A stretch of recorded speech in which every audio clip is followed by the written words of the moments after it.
আসসালামু আলাইকুম ভিউয়ার্স, আশা করি আপনারা সবাই ভালো আছেন। আল্লাহ তাআলার অশেষ রহমতে আমিও ভালো আছি। এই যে দেখতে পাচ্ছেন গাছটি, এটা মূলত আমার সাইজের হবে 5 ফিট বা 5 ফিট 2-3 ইঞ্চি এরকম হবে গাছটা। এই যে দেখতে পাচ্ছেন, এটা মূলত থাই 5 জাতের একটি পেয়ারা। এই পেয়ারার গাছটি আমি গত বছর জুন মাসে আমি লাগিয়েছিলাম, আর এখন চলতেছে জুন মাস। তো 1 বছর হলো গাছটি আমার রোপণ করার। এর আগে এর আগের বার দেখা যায় যে গাছটিতে পেয়ারার ফুল এসেছিল, কিন্তু সেইভাবে আমি যত্ন নিতে পারিনি বা এতে কোনো সার দেইনি, কোনো ওষুধ স্প্রে করিনি। এই কারণে দেখা যায় যে ফুল আসছিল এবং ছোট ছোট পেয়ারা হয়েছিল এবং সেগুলো ঝরে পড়ে গিয়েছিল। গ্রোথ অনেক কম ছিল গাছটির। যাই হোক, এবার দেখা যায় যে এই গাছটিতে আমি একটু যত্ন নিয়েছিলাম গত দেড় থেকে 2 মাস আগে, যখন এই গাছটিতে ফুল এসেছিল। তখন আমি এই গাছের গোড়াটায়, যে দেখতে পাচ্ছেন, একদম চিকন একটি গাছ, এই দেখেন, একদম চিকন একটি গাছ। এই যে এই গাছে যখন এই গাছটিতে ফুল এসেছিল, তখন আমি এই গোড়াটার চতুর্দিকে ভালোভাবে খুঁড়েছিলাম বা মাটিটাকে একটু আলগা করে নিয়ে সেখানে আমি কিছু জৈব সার দিয়েছিলাম।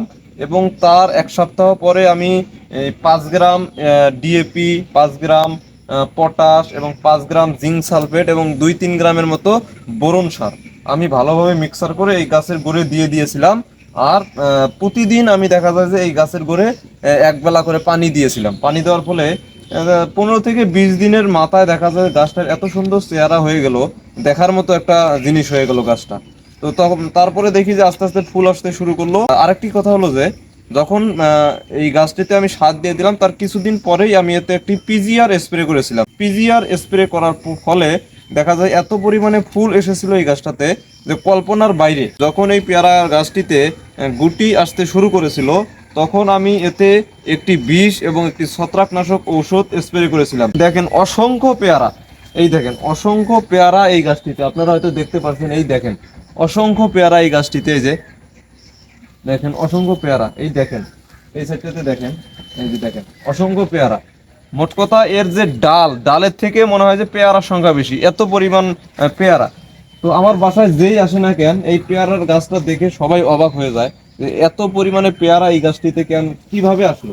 এই দেখেন এই সাইডে যে দেখাই, আসেন আপনার আমার সাথে। এই যে দেখেন, এই দেখেন অসংখ্য পেয়ারা, এই দেখেন এক একটা করে ডাল মনে হয় যে হেলে যাচ্ছে এখনই পেয়ারায়। তো এই গাছগুলোতে খুঁটি দিতে হবে, আমি অবশ্য খুঁটি দিয়ে দিব। আজকেই এই গাছের মধ্যে আমি খুঁটি দিয়ে দিব, তা না হলে দেখা যায় যে ছাগল এসে এই ডালটা হালিয়ে পাতাগুলো খেয়ে নেবে বা পেয়ারাগুলো নষ্ট হয়ে যাবে। যাই হোক, এতে আমি খুঁটি দিয়ে দিব। আরেকটি কথা আমি আপনাদের বলে রাখি, এই পেয়ারাটা কিন্তু কোনো দেশি কোনো পেয়ারা না, এটা থাই 5 জাতের পেয়ারা। আর এই থাই 5 জাতের পেয়ারাটা দেখা যায় সাইজও ভালো হয়, এর ফলনও ভালো, রোগ প্রতিরোধ ক্ষমতাও ভালো।